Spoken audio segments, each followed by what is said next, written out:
Welcome to The Sandbox with Justin Peters, connecting you to the ideas and tools to improve your life. Now let's go. Hello, and welcome into The Sandbox. I'm your host, Justin Peters, and for my new listeners out there, we are all about giving you the inspiration and instruction to jumpstart your life. I'm really pumped today. This is episode number 8, and in the podcasting industry, there's this term called pod fading, which is when a show stops producing episodes. And there's this statistic in the industry that 75% of shows stop producing after episode 7. So I made it over to home. That's exciting. I thought that I would do something interesting with this episode to celebrate. So I brought on a group of people for my interview today. And it's a special group of people for me. It is my April Calendar Club. And what is Calendar Club? Well, let me tell you real quick. There is this man called Jesse Itzler. And if you don't know him, go look him up. I'll put his Instagram below. But he inspired me so much. In February, he did something called the Calendar Club. And it works like this. You run miles corresponding to the date of the month. So on February 1st, he ran 1 mile. On February 10th, he ran 10, all the way up until February 29th. That means his last week, he averaged a marathon every single day. He ran 24 miles, 25 miles, 26 miles, 27 miles, 28 miles, 29 miles, back to back to back. I was flabbergasted whenever I was watching him on Instagram do this. And I was so inspired that I wanted to bring Calendar Club into my life. I knew I wasn't going to be able to tackle this challenge individually, though, so I organized a group. I had 4 other friends, my friends Shane, Mike, Bree, and my girlfriend Gaby. And we collectively tackled the challenge in April. So once again, on February 1st, we ran 1 mile collectively, or 0.2 of a mile. Doesn't sound too bad until we worked up to April 20th when we were doing 4 miles on average. April 25th, we got up to 5 miles on average. That last week, we were running somewhere between 5 and 6 miles every single day. So I thought it would be awesome to bring this group on and talk a little bit about the challenge and the lessons that we learned through this challenge. I hope you enjoy this conversation with my Calendar Club. So hey guys, welcome to the Sandbox. You don't all have to greet me here, else it might deaf the audience for us here, but we'll get to introductions for each one of you. But I'm so excited that we are not running 5-6 miles right now. I know that last week we all pretty much just dumped our total miles in there and we didn't have a lot of hoorah to be talking about. And I hope that each one of you has enjoyed the last couple days, given the legs off a little bit. So I'm excited. Like I mentioned in my intro, I wanted to talk about some of the challenges that we overcame through April Calendar Club together. But I thought maybe we would start at the very beginning and talk a little bit about what our initial thoughts were joining Calendar Club and wanting to do this challenge. So I want to start with you, Bree, actually, because you're my always my hell yes girl. Anytime that I have a crazy idea, I can always go to you, and you're always like, all right, let's do it. So my first question to you, Bree, is what were your initial thoughts whenever I asked you to come and do Calendar Club with me in April? So initially I thought, okay, I can do this. It's going to be hard, but the beginning wasn't to worry about. It's just you have to get to the end, and then whenever you're at those last days, just keep pushing yourself and like push each other. I didn't think it was as crazy as your 4x4x4 challenge that you did, so I figured it was something I could handle. I definitely didn't think I could tackle all those miles by myself, and that's what I initially thought you were asking when you first brought it up, do the challenge at the same time, and I was like, you crazy.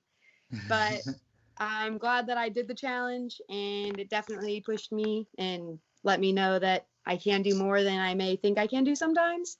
Just for frame of reference, and maybe whenever you guys all get introduced, just talk about what however you label yourself as a runner. Are you a consistent runner? Do you run a lot? So Bree, what did your maybe your March look like before Calendar Club? From the beginning of the year, I tried to run almost every day. Started out whenever I was in New York. as you may know. And then I tried to stick with that. I definitely let it slide here and there. And then in March, I had this goal of mine to hit 100 miles. And that kind of teetered off whenever I went and visited Florida. And I got there and I ran once. And then every other day, I think I didn't run. So that kind of messed up my goal for the month. And then whenever you brought up April's challenge, I was like, heck, let's do it. And I actually finally did pass that 100 miles. Yeah. So yeah, and for the audience as well. So collectively in April, we would run 465 miles if you were an individual trying to accomplish Calendar Club. So we ran a little bit. We were shooting for about 70 to 80 miles each person. And it was super cool because each one of us ended up hitting 100 miles. I don't know about you, Mike, but I think the rest of us all hit it our last few days that we were in the challenge. So Shane, I want to flip it over to you, and for those that don't realize, Shane was actually a solo guest on the show. It's episode 4. If you would like to check him out, gave a lot of really great advice on health and wellness. And Shane, I know you're really interested in the health and wellness space, but were you a runner? Do you call yourself a runner? Do you run often? I'm definitely not a runner, but I do run often. In my line of work, we run every other day. Nothing crazy though. Like we may total like 15, maybe 20 miles a week. But it's usually separated, Monday, Wednesday, Friday. So I do not label myself a runner. I'm more in the kind of like the strength training, weightlifting. I like that school of house. Yeah. Better. But now that the gyms are closed, I had no choice but to, pound the pavement a little bit. So Shane, I think for Bree, maybe I might have tricked her a little bit of how much she was actually going to run this month, but I'm assuming you might have realized how much you were signing yourself up for ahead of time. Is that true? Yeah, I did, and I was in the same school of thought as well. I was like, if you want me to run the full like Calendar Club by myself, it's not going to happen. It's going to be impossible. So. That's awesome. Well, maybe the person on this call that labels herself the least amount as a runner, I'd be interested in you, Gaby. The other 3 all kind of said yes to me right away, but I had to pry you for 3 or 4 days at the beginning of April. So why did you actually end up deciding to join Calendar Club with us? I guess it was just because you tricked me, number 1. Number 2, I thought it would be good just to like have some sort of mandatory exercise because that's not something I ever prioritize. I ran 3 miles in March total. So I was just like, okay, this will be a good way to like run 2 miles every day. I think that's what I said. I think I said like I'll run 2 miles every day and like you can pick up the rest of my miles. Yep. And Justin was like, oh, that's fine. And then really what kept me like running was every day when you would like tell everyone how many miles we had to run, I just felt like I didn't want anyone else to have to run my miles. Like I just kind of felt some ownership to it. And so that's how you tricked me. Yeah, you're right. I think I initially signed you up for like, just do two miles for me a day. That's fine. At the end of the month, I'll run the 8 or 9 miles to cover our portion of what we needed to run. So you were signing yourself up for like about 40 to 50 miles. When did you realize, or when did you decide that maybe you actually want to go and try to accomplish 100 miles this month? Well, I was actually surprised after the first couple weeks when we were just running like, 2 miles or 3 miles that after like maybe 2 weeks when it was kind of just our routine, like we wake up between 6 and 7, we go do our like 2 or 3 miles, we come back and start our day. Like we got into a really good rhythm with it and it kind of normalized and it made me realize that like running a couple miles each day wasn't really that hard. And so that gave me a lot of encouragement because I was like, oh, this is like, I could do a couple miles each day. That's fine. And then when when it started slowly building, like a little bit more every day, I was like, oh, okay, I can run 3 miles. Cool. And then it was like, oh, I can run 4 miles. And then when we were toward the end is when I like really started struggling, but I had so much invested for the whole month that I was like, I have to finish this. So I guess it was like 2 or 3 weeks in once us running was like a normalized thing that I was like, okay, let's do it. But I think it's just a cool project in general because someone like me, I like never thought I would be able to run that much. And it's not even like I'm not really a super athletic person. You just have to keep doing it. So it's just encouraging for anybody who's like, oh, I don't think I can do that. It's like, actually, you can do it if you just decide to be dedicated to it. Yeah, and that's the thing I like about this challenge, or maybe just running in general, is that like everybody knows how to do it. You don't need extra equipment. You don't need to understand a lot of form or anything. It's like we're all, as humans, kind of figure out naturally how to walk or run. And I think it's just like there's really no excuses that people can put to. It's like, oh well, I just can't get into the gym every single day because of coronavirus and lift. But this was like just one of those easy things. So I'm gonna flip over to Mike actually, and Mike's our dark horse here. I don't know what your thoughts were whenever you first signed up for this, and what like you envisioned yourself running in April, but you ended up passing the 150-mile marker, which is unbelievable to me. So I'd love to just hear some of your initial thoughts on where you started, and then like when you decided to turn it on and really go after the 150. Yeah, I'm kind of like everybody else. When you first mentioned it, I was like, I can't run that much. And so once you started dividing it up, it made a little more sense. And at that point, it's like, yeah, I need to do something. Like Shane, I feel a little lost without the gym being open. Needed to do something. And I had been running. I don't consider myself a runner, but I have in the past run quite a bit.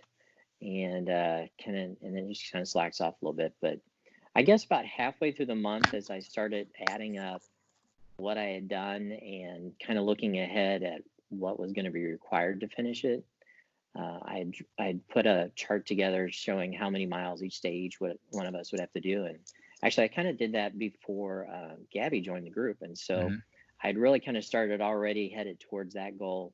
And all of a sudden, it's like, man, if I just push this a little bit harder, I can get to 150. It's kind of one of those little mileage markers that you kind of get out there. And so at that point, I decided to shoot for it. And I didn't want to tell anybody for a few days, because as soon as I tell somebody, then I have to do it. So I kind of just like, oh, let's see what I can do for a couple days. And I'm like, all right, I better tell everybody, otherwise I'm going to back out of this. So at that point, I said, yep, I'm going to do 150. Not sure I was fully into that the last week, but at that point I was close enough. It's like, no, I gotta do it. Gotta keep going.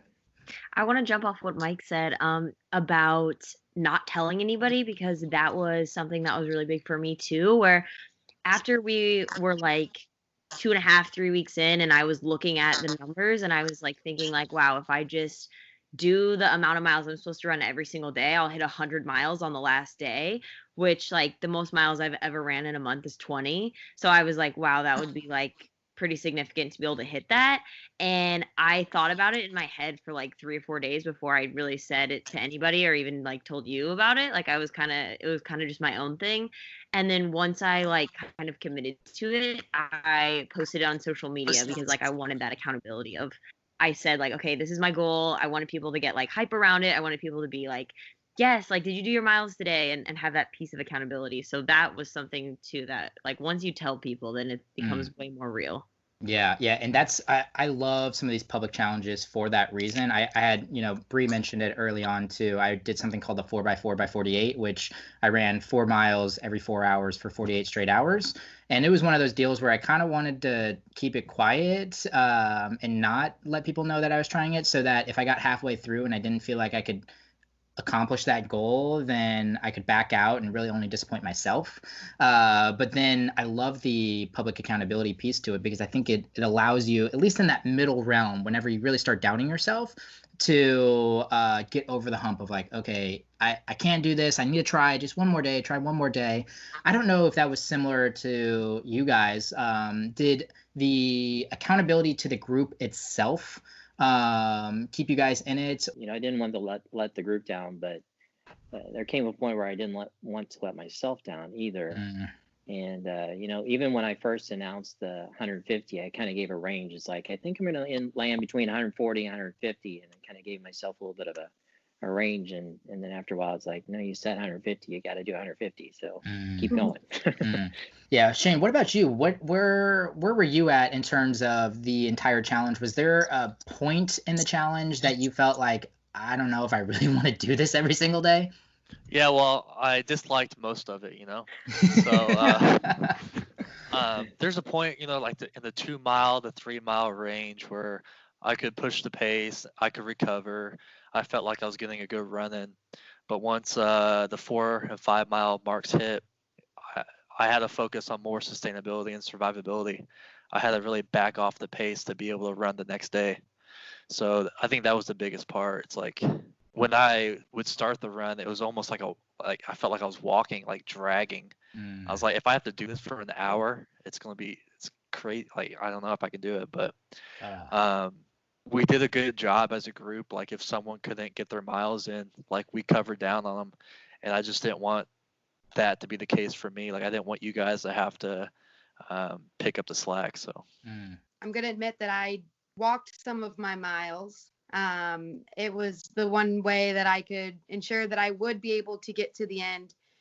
Because besides my like self-inflicted injuries, aka me falling and stuff like that, I also have like knee problems and my foot started hurting. So just to ensure that I wasn't gonna like leave you guys with the heavy end of it at the end, needing to do 6 miles each by day 30, I just wanted to make sure that I could make it to the end and not have to drop out because I got hurt or couldn't physically run. I leave the parameters kind of wide open. I started another calendar club this month. I had a few people that were interested, so I said, okay, so fine, sign me up again.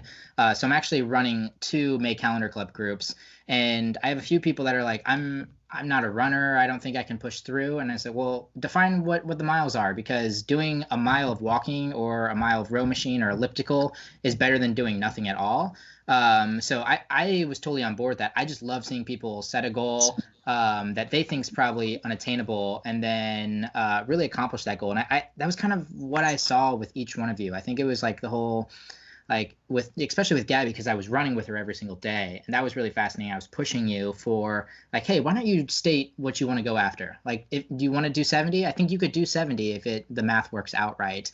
And you were just like, no. And then there was just like one day where you're like, I'm gonna do 100, and I was just like, whoa, okay. So it was cool, and I really liked going through this with each one of you, and I thought this challenge would be a dread, even the same miles by myself versus with a big group like this. So, Mike, your story is fascinating because you kind of turned it on maybe April 20th, 25th or so, and you were just running 7-8 miles back to back every single day. What was your strategy of getting through that each day? You know, Shane talks about, and I resonated with as well, like you just started the day off, you like it took 1.5 miles, 2 miles to even like feel like your legs are warmed up and you're not like granny walking through. So what was your strategy on accomplishing? I mean, you ran 45, 50 miles in 7 days there, so that's huge. Yeah, last week was a little over 50.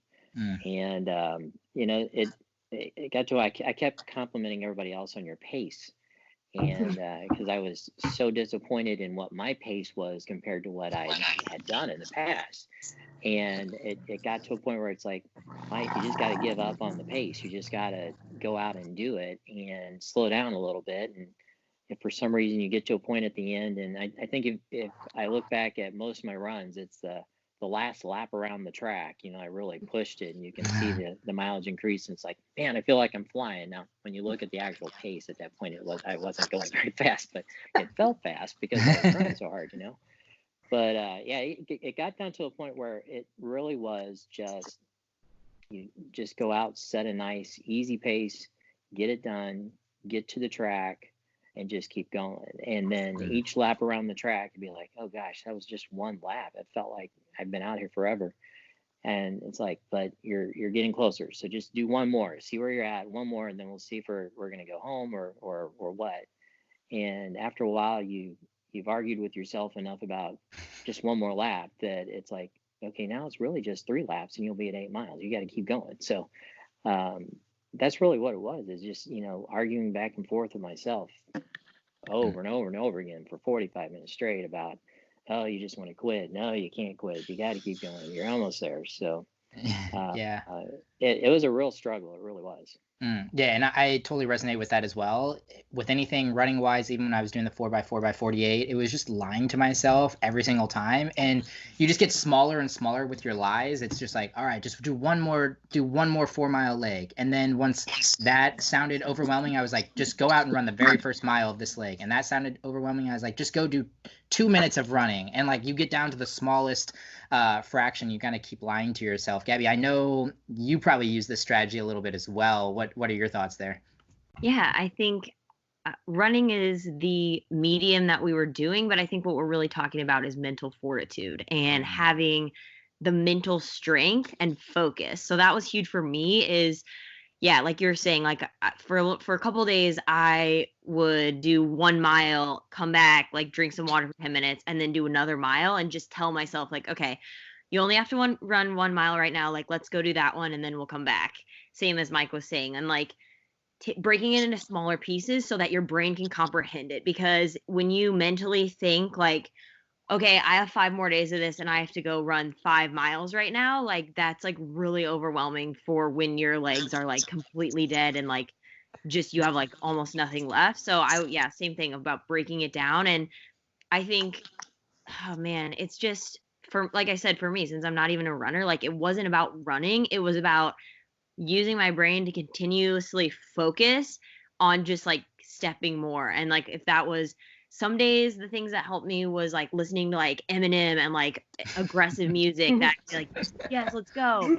And some days like it was us running together. Some days I did not want to run with you because like, yes, can I just say I feel I had a disadvantage because I have Justin to compare to who runs like a 6-minute mile even when he's running like a 6-mile pace. So it's like he would run laps around me literally, and I would just be like here running my 12-minute mile, like trying to struggle through. But yeah, so I think you just have to, whatever it is for you mentally, and some days you have to do different strategies. You have to have your head in that place or you're not going to do it. Yeah, for sure. And honestly, that was one of my biggest lessons learned through this. I am in probably one of the best shapes of my life right now. So running 100 miles in a month, it wasn't, it was definitely challenging. That last 10 days sucked. And I hate running, 4+ miles. I'm more of like I sit right in between the 2 and the 4, but I can run every single day. That's totally cool with me. But I switched my thought process to like, how can I get this done, to how can I help Gaby get this done? And I had to really listen to you a lot of times of like, hey, where do you want me today? Like, do you want me running by your side? Do you want me leaving you alone? Am I encouraging? What am I? And I know I probably failed probably half the days in trying to relate there, but it was really cool, I think, to live through you and to really push myself to be a little bit more empathetic, to realize like, how can I coach this group along? So Shane, too, for you, Gabby was talking about how she broke up some of the miles the last week there, and she'd go out, do one, come back, get a drink, go out, do another. Did you have that strategy? It didn't really seem like it. I think you just kind of got it done every single day. It's like, what do I need to do? 5.2 miles. All right, I'm going to do 5.2 miles and just get it done. Yeah. So, really, I haven't ran over or more than 5 miles at a time at all, like in my entire life. So I just wanted to get those miles in. Part of me wanted to break it down into like 2-3 mile bouts, but I thought it would be more beneficial to say I stepped out of my comfort zone if I did it all at one time. So, and as far as like convincing myself to do it, like I had to convince myself there at the end to just tie my shoes. Yeah. It's like, all right, my shoes are tied, so let's, and unfortunately I have stairs to walk down to get out the front door. So I'm like, man, I gotta walk down these stairs now. And then I started walking to the stoplight just to get a little warm. It's like, this is getting bad. Because usually I would open my front door and just start running from there. And I just had to keep on convincing myself that, I need to get my head in the game. Yeah, totally agree with that. And Mike, how did you even maintain sanity just running laps around a track? Like that last Well, week, you had to do so many laps around a track.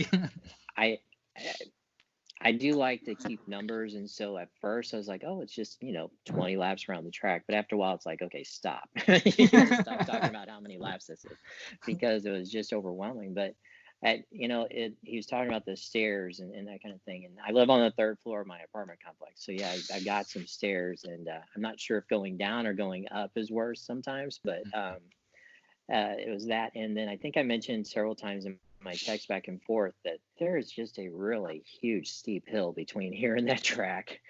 And sometimes I'd be going around the track. It's like, man, it's just a mile left and it's a mile from the apartment. But it's like, I just kept going around the track because it was flat and I didn't have to go up that hill. And so and I literally was trying to avoid the hills sometimes is why I kept going. So, Wow.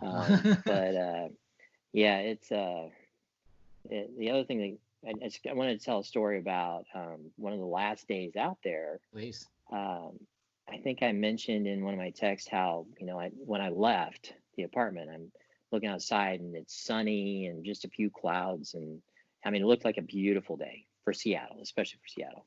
And I get out of the apartment and take a right-hand turn, and all of a sudden this wall of clouds just goes over and it gets so much colder.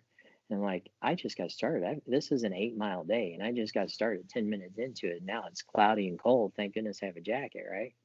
And so made it to the track, and it's like there was this headwind. At that point, I mean, a really strong headwind. It's like, and it seemed to change directions every time. It didn't matter which part of the track I was on. It seemed like there was a headwind. And this song came on my playlist from Michael W. Smith. He's a Christian artist, and it's called Healing Rain. And I started singing that song, and I got to the word rain, and I'm like, no, it's not going to rain. And sure enough, it started raining at that point. It's like, well, it's going to rain the last 2 miles. So just sang a little louder and made it through that. But it's one of those where it's like, you never know what the next obstacle is going to be. And just, like Gaby was saying, you just got to keep plowing ahead and have that mental fortitude to keep going and not let yourself or the team down. That totally reminded me of a story that happened when we were running. Last fall, Justin and I went to this personal development conference, and there was this great line that Rachel Hollis said that I always remembered.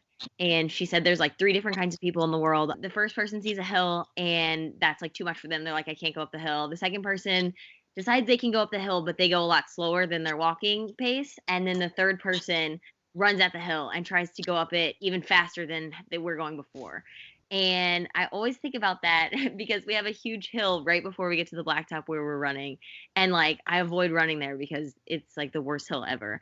And a thing Justin and I made a point of, we started doing like the last week when we had to run so many miles that we were running the hill back and forth like at least 2 or 3 times because we needed that much mileage, is I would be trudging along like my like death glare, like when is this going to be over? And then we would get like a little closer to the hill and then like look at each other, and then we would just like yell and go up the hill as fast as we could with like, this was probably when we were like 4 or 5 miles in and I had like no energy left, and we would just like all out sprint to the very top of the hill, and then I would go back to my 12-minute pace. But I thought that was cool. One of the best times I had with this whole experience was kind of constructing different routes around my house, because I live like 3 of the 4 roads are dead ends.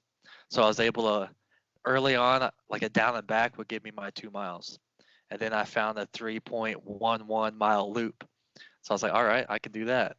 And then, the 5 to 6 mile runs, I'm like, well, what if I tied that one in with this one? So, and then it got to the point where I'm running, and like mile 2, I'm like, there's nothing about this I enjoy right now. But let's play this game to where I think mile 4 is. Like, where is my watch going to vibrate and tell me that mile 4? I'm like, all right, I got pretty close that time. So you start to really, understand, kind of like your terrain. And like what Mike said, like right now in El Paso, like it's the windy season. So these winds are like 25, 30 miles per hour winds, and you're just like running to like going 100%, and you've slowed down like half of what you were running. So I'm trying my best to run like a 15-minute mile at this point, like huffing and puffing, and I'm just like eating all this dirt. So it was a good experience. Yeah, in our routes too, we had different signs or things that we would see that and we're like, that's the mile marker. That's the mile marker. We knew it because we ran that route, 20 times over the last 20 days. So we would know right where we hit 1 mile, 2 miles, 4 miles. And whenever I turn around and come back, I knew I saw that sign. I was like, there's 1 mile left. Perfect. Then we'd hit that big hill that Gaby was talking about. And we're like, bust this hill. And then we got a half mile left. Like you just like start playing these games with yourself and you see some sanctuary in like certain objects now because that signified a certain mile marker that was through your route. So yeah, I totally agree with that. And I don't know about you guys, but the thing I really love might not be the right word, but the thing that I really love about this challenge is unlike a marathon where you're going to go out, you're going to run one day, it's going to be this colossal challenge, but then you're going to be done after, 5-6 hours. This is like one of those things where I had to decide to say yes 30 freaking times. I had to wake up that day and be like, all right, how many do I need to do? And then I got to go do it. And I think that's more challenging than saying yes one time and then just playing with yourself over and over again throughout the race. This was like one of those deals where I was like, you get to like, day 18, day 19, you're just like, crap, I got to say yes 10 more freaking times. And that's challenging. And that's like kind of my big lesson learned in some of this too, is like, the people that can go 100% for a short duration, perfect. But the people that have the consistency to do what needs to be done every single day, I think are really more inspiring than the people that do something big and audacious. It's you showing up and saying yes day after day after day and getting 1% better versus you just doing this like Instagram worthy big challenge one day. Because through this challenge that around day 20, day 25, it stopped being about anybody else. It stopped being about people on Instagram, even really the group. It really just came down to the fact that like I'm gonna finish this. And Gaby, you were the same way too. I'd be like, hey, you don't look great. You want me to pick up like one of your miles today? And you would consistently be like, no, those are my miles. And I was like, all right, you go for it. Did you guys find a thread or a lesson learned through this challenge that is probably going to resonate with you moving forward? So often, like we set goals for ourselves, right? And sometimes we accomplish that goal faster or easier than what we expected. Or if it was very difficult, once it's over, we kind of like forget about it. I think it's important to be able to reference those days where it did suck. And you're like, hey, I went through this. It's a physical challenge, but it can be transferred somehow, some way that we don't even know to something else. And just be able to reference times where you kind of surprised yourself and overcame something, I think is very important. And I know for myself, I don't do that. Like so many people like, oh man, like you've accomplished so many things. It's like, well, I don't feel like I have, but it's important to look back and see those accomplishments, no matter how big or small they seem to you at the time. They're making an impact and they're kind of paving the way for you to accomplish more things later on. So. That resonates with me too, Shane. The fact that like even doing this challenge kind of sets the bar a little bit higher. Like now that we're all done with it, we've had a couple days off as well. You're like, man, that sucked. And don't get me wrong, I will glorify the fact that like it really did suck that last week or so. But now looking back on it, do you guys feel like it's like, but I could probably do that again pretty easily? Like, do you feel like you pushed the bar up and set it up a little bit higher? And now, like, Gaby, who ran 20 miles in 1 month, now your new bar is 100 miles. Like, how crazy is that? You 5x what your previous goal was. I think sometimes we rush to failure in a good way, and then we just kind of we raise that threshold time and time again, and before you know it, like our hardest workout is now our warm-up. When Justin and I used to run together, like I would say like 6 months ago, he would like drag me to go run 2 miles with me, and I would sometimes just run 1 mile and be like, oh, I'm too tired to do another mile, and then sometimes I would do 2 miles and I would come back like panting, like I was dying. And now he's like, you want to do 2 miles? And it's like a warm up now. We're like, okay, yeah, we'll just do 2 today, like pretty casual. So that feels good. Yeah, because when you're begging to like on those 4, 5, 6 mile days, when you're like, dude, I would take 2 miles again in a heartbeat. Yeah, I totally agree. Mike, was there a lesson that you really learned through this challenge as well? Yeah, I feel like I challenge myself often, but I don't challenge myself to a point where I get to where I really just want to quit and have to talk myself into keeping going. And there have been those in my life, but not a lot of them. And this was one of those. And it just, I now know that I can keep myself going and make it through something like this where I want to quit. And, had you asked me the last week, hey, do you ever want to do this again? The answer would have been flat out, there's no way ever that I will top 150 miles. 2 days after rest, you're ready to go again. It's like, okay, I'm not sure 150 this month, but somewhere down the road, yeah, I think I can top 150. So I need to rest up a little bit right now. But it's as you, like Shane was saying, as you realize what your accomplishment is, you start to understand. It's like, you really have kind of changed where the bar is, and next time around, it's like, okay, next time is 160. Let's see where we're at. So. Yeah, but for me, just learning that I still have the ability to talk myself into not quitting when I want to quit, and when it gets really hard, and making it to the goal, I think it's a confidence builder for sure. Yeah, I totally agree. And it seems like most of us are taking the month off. I'm doing another calendar club, but I probably won't be pushing myself, but I don't know. This, like I said, it comes out May 11th. Ask me then.